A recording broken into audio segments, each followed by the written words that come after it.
Egg, the father of the Aetherials, has made his nature known. His plans, in full, still elude the party, but regardless, even now, his own ethereal children move against him. After the murder of Auriel during the party's tribunal, they were whisked away to safety by Sereth, Tentiver, Yakuda, Sindur, Delagast, and Lomira. And now, as you all are slowly recovering from this miasma that overtook you, the gods who stand before you seem to be in less glorified forms, though still rippling personifications of power. Sereth, who's just helped Rolandir to his feet, as the rest of you rise or are helped up in turn, looks between the lot of you. I imagine you have questions. Do you all have answers for what has just been revealed? And Rolandir just shakes his head, putting his one hand kind of on his temple. I don't know what to make of this. We have been deceived. He just sighs and shuts his eyes and has a look on his face of almost shame, and then looks back at the lot of you. The purpose of this world, of our servants, the realities, the Valors, their aspects, the Godborn even, have been to preserve the plan that Egg has always put in place, that he has always had, that we, his children, of course, have always trusted, that was for the betterment of not only the mortals, but for us. It seems now that that plan is not quite as inclusive of our wants and needs and aspirations as we once believed it to be. Our father has committed a heinous crime and murdered our brother, confidant, and companion, Auriel. I'm sorry, I have never quite felt what I'm feeling now. I require a moment. And he takes a few steps back and just starts pacing into this wide, cavernous hall that you stand in, almost cathedral-like, this grand library. Does Val still have the Heart of the Void? You do, yes. Ooh, okay. I'm still holding on to that, but I'm going to look to Luna. Are you all right? She, of all of you, seems the most foggy. Still holding onto your hand, she kind of tries to take a seat, groping with her other hand to find a good place on the ground and then plopping down with a sigh. I'll sit next to her. I think so. I just need to catch my breath and figure out what I just heard and saw, and I'll be honest, I'm a little in and out at this point. Take your time. I'm just glad you're alive. And you. And you have it. He will nod and give her a kiss. She'll return it. Thanks! Takes her a second, though. She pushes me away. Thanks, babe. That would be very sad. It may be prudent to not take too much time. Do we know how long it will be before Aeg finds us here, wherever this is, before he doles out justice as he did to Auriel? Sereth turns back to the lot of you, approaching again. The other Aetherials gathered seem to defer to him. Egg will do everything he can to stop you. But now that half of his children are working against him, and one is dead by his own hand, the weave of reality is in a terribly precarious state. He'll have to exert himself greatly to maintain even a shred of control, let alone direct his forces and will against us. Speaking of which, you see Lomira kind of raise a hand and then retreat back to holding her staff. Other forces are moving against our father. It seems his brother, Aer, has made his physical presence known and marches the armies of the interlopers north.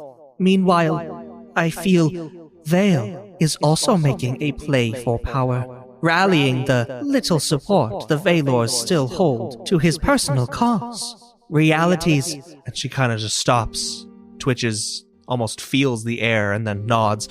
Realities, yes, have declared for various sides, and their physical forms join the ranks of mortals as well. It seems war has come to Aegedon, war greater than perhaps it has seen before. Sereth steps up to where Val and Luna sit, looking down at the pair of you.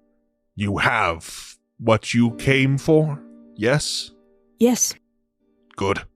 That is the only thing that can stop Egg. He cannot touch it. Neither can we, however. And any effort we do to speed you on your way will not affect it. You will move of your own accord from here on out. Do you know how to use it? I do. That makes one of us. Then we should get you where you need to go immediately.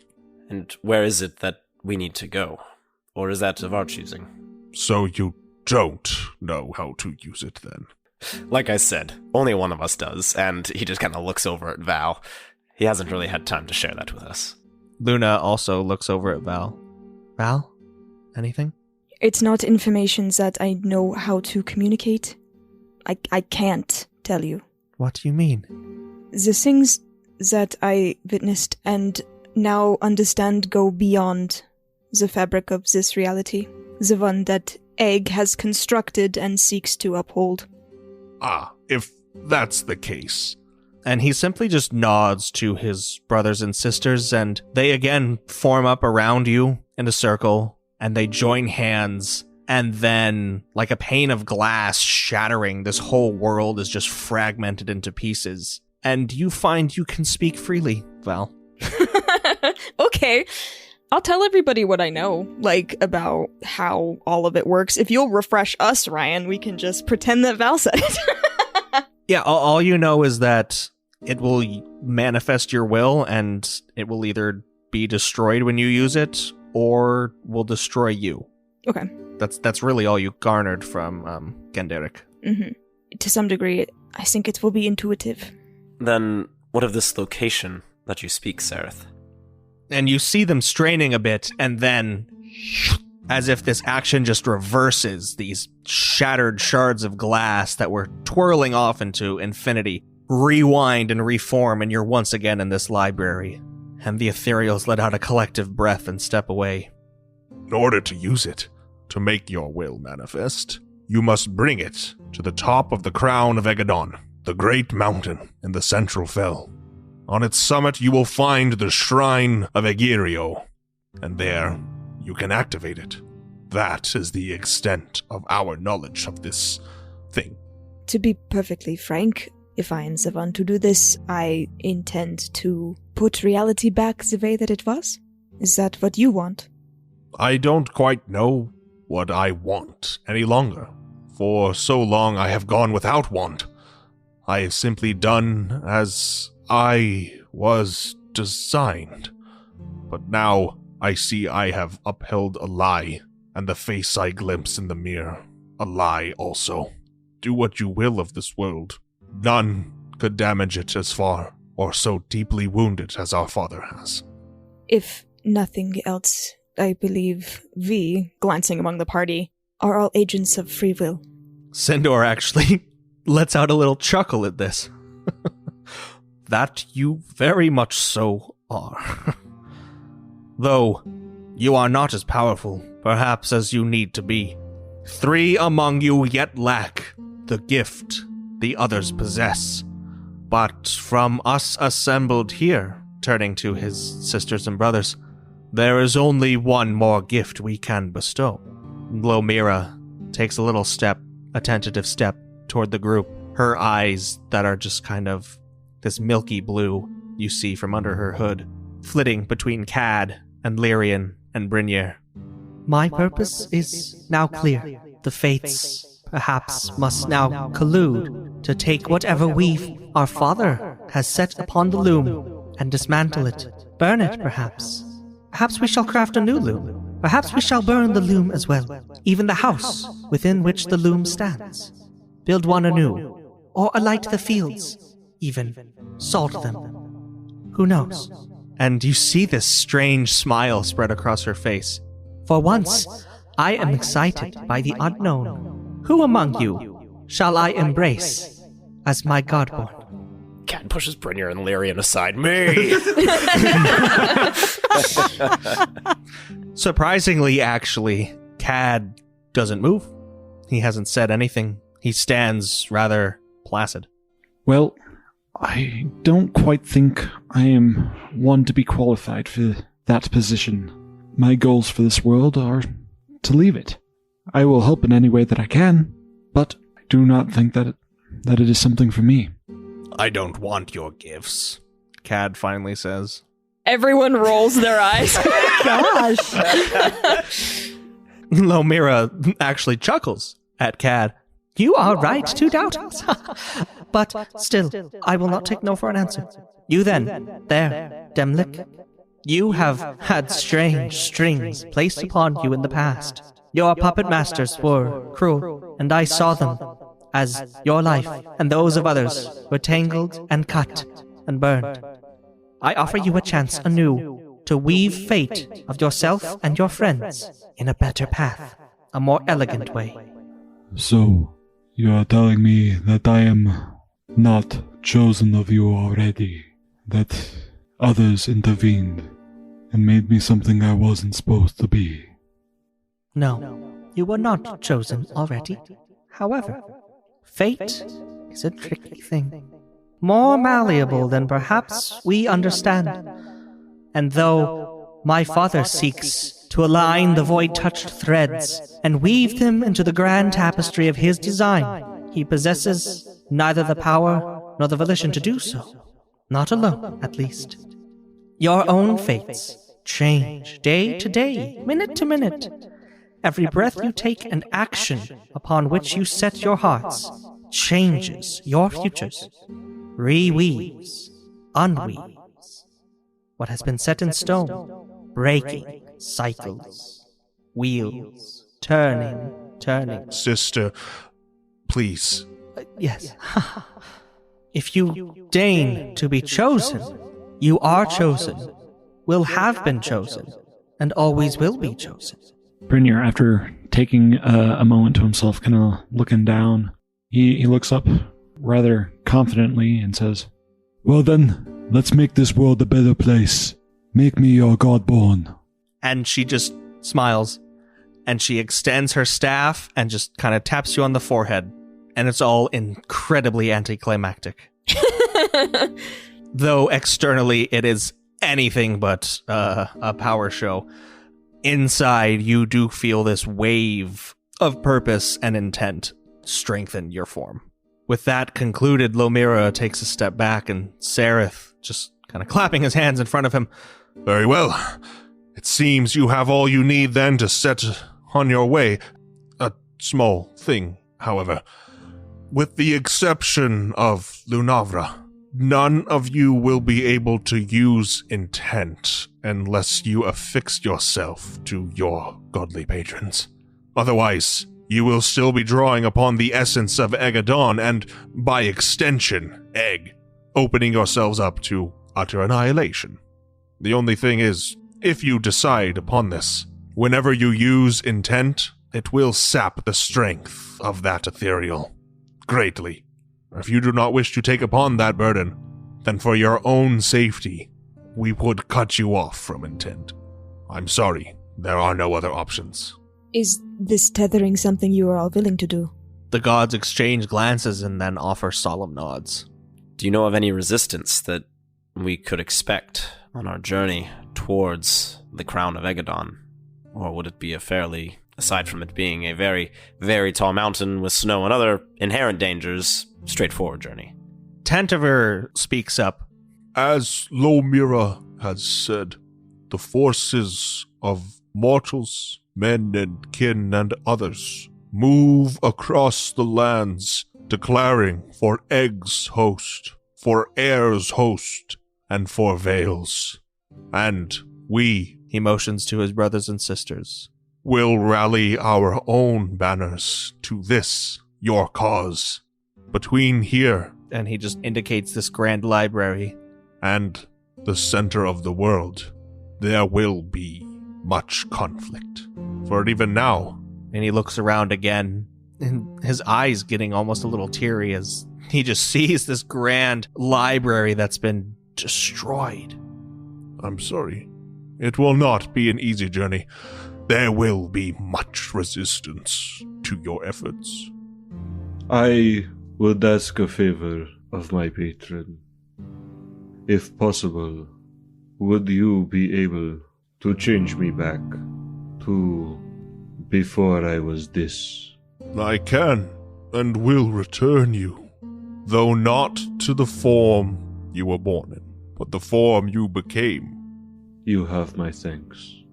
And Vamok bows very sincerely towards Tentifer.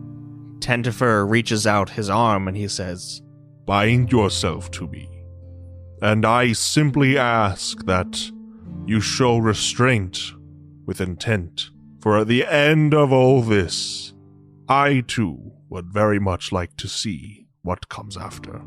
And Vamok gives him a solemn nod and clasps his hand. and you feel this surge as if you unknowingly always kind of drawn intent from the earth up through your feet and into your body and out your fingertips. But now it seems that that line is severed, and you feel it coming solely from, your chest, your heart, and by extension, Tendiver. And each god then, in turn, approaches theirs. Sindor extends his arm to Orlandia. Will you make this last pact, then? And having seen the change that came upon Vamok, upon his binding to Tentiver, he raises his right hand with the stump on it and just says, if it's also possible, it would sure make things a great deal easier to have both hands again. Perhaps that could be one of the few uses of intent that you do to strengthen us. He actually looks over to Tentiver. Brother, consider his debt paid. I will allow it in lieu of everything. Sindor looks at you. I cannot ensure that this is your original form, but you will be given one that I am capable of making. Orlander gets a wide grin on his face and he goes to extend out the right arm without the hand. As you do, you see coming from this stump, as if someone is just scaling up the opacity, a layer of veins and arteries and then capillaries and then muscle and sinew and bone and then placing upon it flesh and skin and fingernails, and then you clasp arms with Sindor, and there's this kind of line running along where the stump used to be that is your sort of fellish complexion, and then this stark white, pale, almost translucent skin where you can see the blood flowing just briefly underneath the skin. And your fingernails are honestly a little more talon-like and sharp than they were before, and you have the arm of a sanguine, to be frank. Sweet. And then you, too, feel this binding severed from Aegedon and reattached, grafted to your god. Yakuda strolls up to Val, who is still on the ground, and says, as she just crouches down beside you, "Ah, little one, you've done well for yourself. Come, stand." Val will stand, and as he does so, he says, "Not too disappointed in me, I hope." Though I did give you a charge that you have not carried out, personally at least. Your actions, perhaps, have resulted in the death of the one I ordered.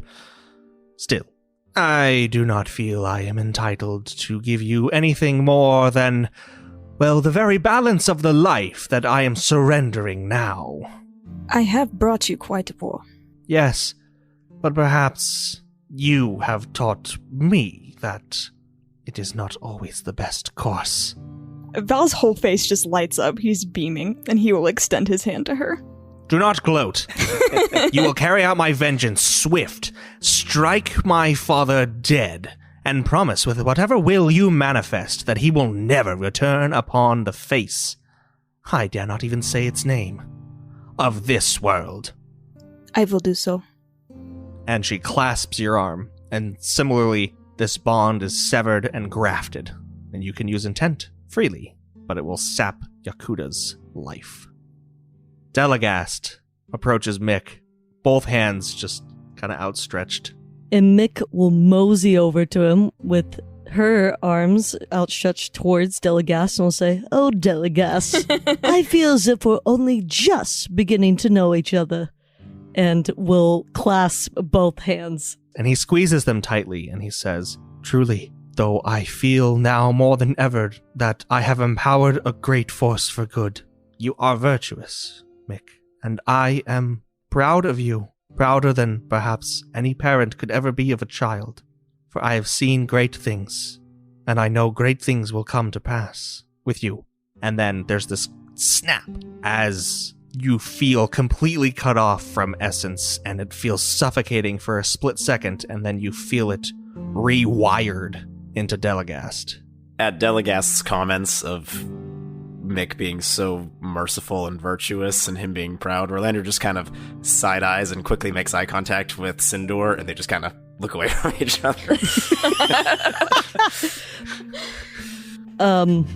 Mickey, hearing this, will get a little teary-eyed and will give him a half smile. And then after that happens, we'll wipe away a tear, let's say, and we'll say, "Now, don't get me all blubbery, not before the fight, please." Lomira just looks at Brenir and smiles and points to her staff. Already done. Didn't think you much had a choice. It's a pleasure to actually be in your service. Brynjar just smiles. But then Sereth will kneel down, take a knee beside Luna and place a hand on her shoulder. I've seen you, always. Though there were powers that kept me at bay from ever interacting with you in a meaningful way, you should be proud of your lineage. And Luna just shakes her head and she's like, I am to be the daughter of a god. It's No. I speak of your mother. She was the brightest, kindest soul on this planet. I have a shameful lineage, one that you will correct. I'm proud of you, what you've become and what you've done. Luna just looks at him, nodding. She's still a little woozy, obviously, kind of out of it. Why am I still able to use intent the way it's always been done? Why must I not be re-tethered to you? And Sereth helps her to her feet. Well, you're a little different yourself. You've got more of myself in you than your grandfather, and it's from that you draw forth power. Not Aeg's connection to the essence, to the void beyond, but mine. So in a way, what they've all done to each other, we've always been. Though I am happy to report that you using intent does not strip me of my ability and vitality quite so swiftly as these, your friends. And Luna will just nod and step back, but she doesn't let go of his hands. A voice from behind you all. What of me and the elf? Yes, what of the grumpy kin? Both of you, Sereth looks to Cad and Lyrian. Must be cut off from the essence of Aegedon. Those who use it against Aeg will fail in every endeavor. You will not be able to manifest your will. Even you, he looks to Lyrian, who are not so in tune with it as perhaps you believe. Ever since you stepped foot here, it has been seeping, working its way inside you, replacing each bit of your soul, your form, until you too would be completely tethered to it. Good to know. I wasn't able to use it before, so I won't miss it in the future. But you felt it when I'm sure you've used your powers you carried over with you, a great and increasing weariness. I suppose. I kind of always thought that was me losing my powers more than anything. In a sense, it was. But here, now, unless you are to declare for our enemies, we must strip you of the essence of Aegedon. What say you? If it'll help my friends, of course. Sereth will nod, give Luna's hands a squeeze, and then let go. Walk over to Lyrian and simply place a hand on your shoulder, and you feel, Lyrian, all sense of magical connection to the old world, to the new, gone.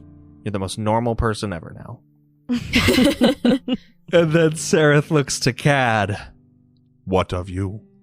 I will not declare against this group, though their purposes and mine have been at odds sometimes. I want what they want. I will give up intent. Very well.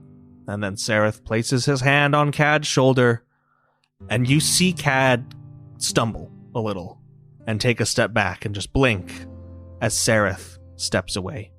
I'll be honest, I wasn't sure how that one was going to go. and then a little more sincerely, he just kind of looks towards Cad. Thank you. No matter what you may have believed, Rolandia, Val, Vermark, the rest of you, we were never enemies. Well, you've seen how we treat our friends, so...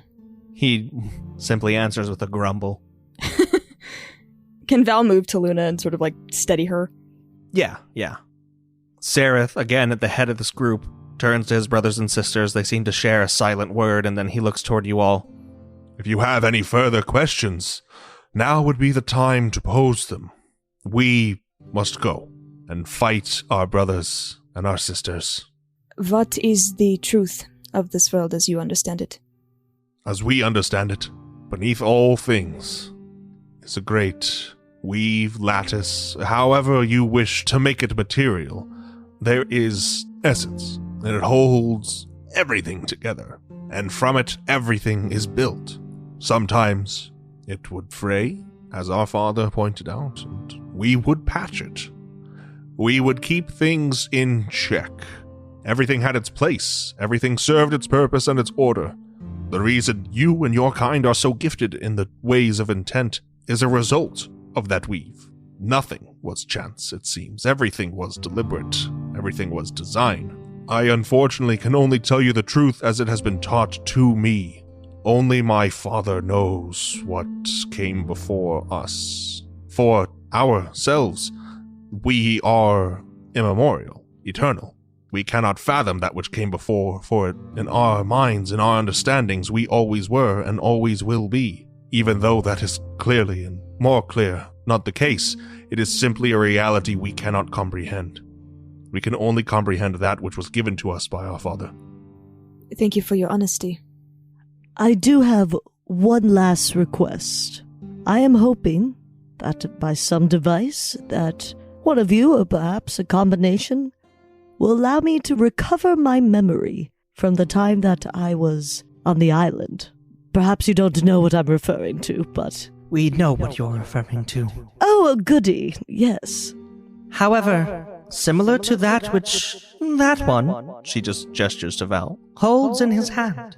It is a thing that exists beyond our comprehension. Whoever put it in place, it is their kind that you must seek, should you wish to recover what you've lost. Very well then. Worth a shot. Will we be able to communicate with you at all? You will be, yes, Sindor says. But I would advise against it.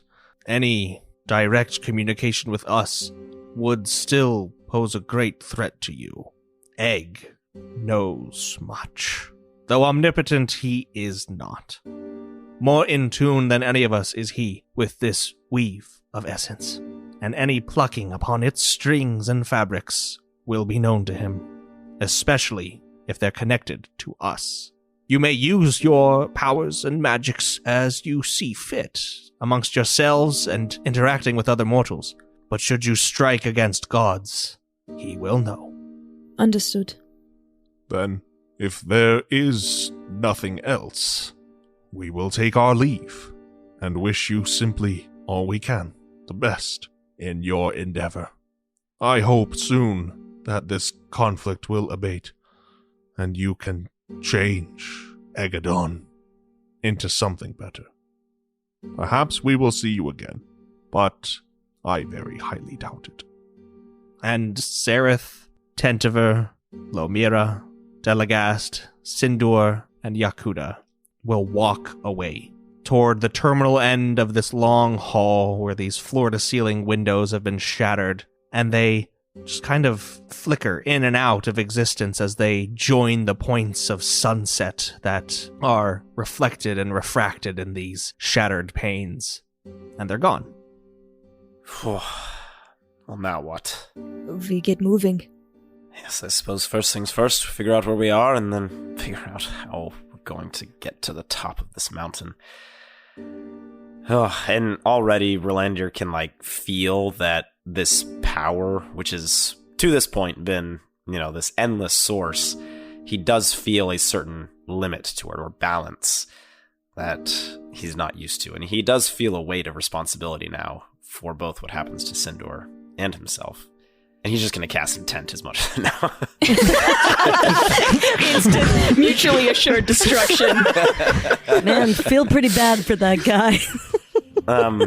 And then, as well as looking down at both of his hands, now the new one that is purely the construct of the Sanguine people, and then his own original hand, he looks up, takes a look through the tallest parts of the ceiling, lets out a sigh, and just gestures over to the door.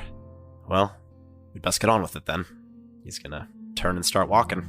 Luna will actually walk the opposite direction, just kind of silently toward these huge windows at the end of this hall that are shattered. Val follows Luna.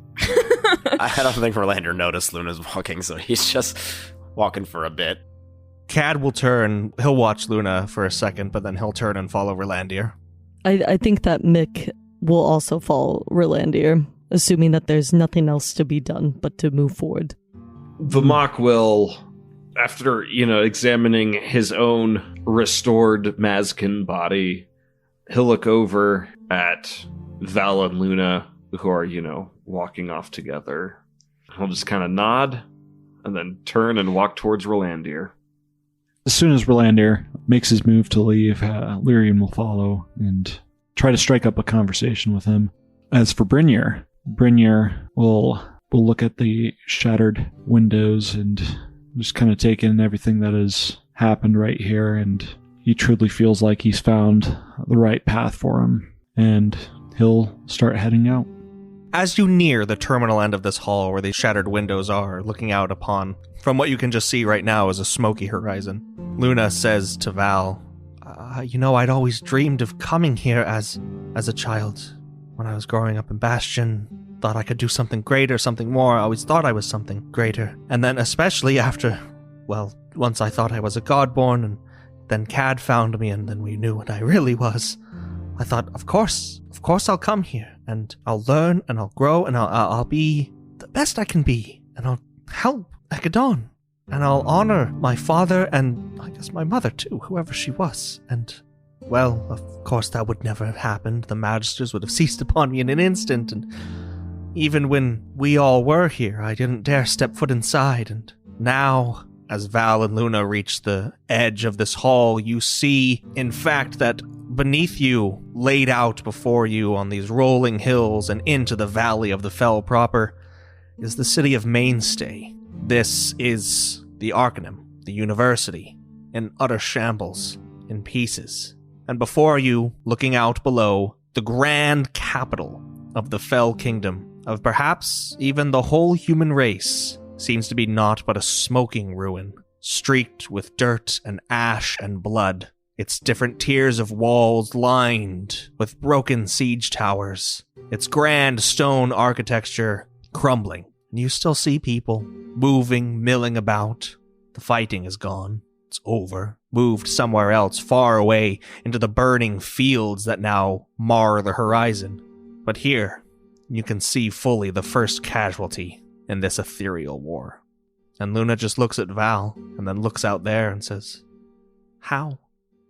I don't know. The world is endlessly capable of cruelty. Promise me if you get the chance, you'll fix it. Only if you promise me that you will be there. She gives you a sad smile. I hope so. That is not a promise, Luna. I don't know what will happen. Nobody knows, but you seem to think that you know. I wish I did. I really wish I did. But I'm different from you. And I don't just mean human and kin, I mean fundamentally. If even we do the slightest of perhaps what our first plans were, to simply strip the gods of what made them gods, that's also what makes me, me. And does that mean that you will cease to exist? I hope not. Perhaps you can just word it carefully, make sure that doesn't happen. I'll do my best. And she will turn to Val and just take your hands in hers and get on her tippy toes and kiss you. I kiss her back. And from the entrance of the door, Relander, who has finally noticed that they have dallied behind, he yells back to them, "All right, you lovers, come on. We've got gods to kill." Amazing.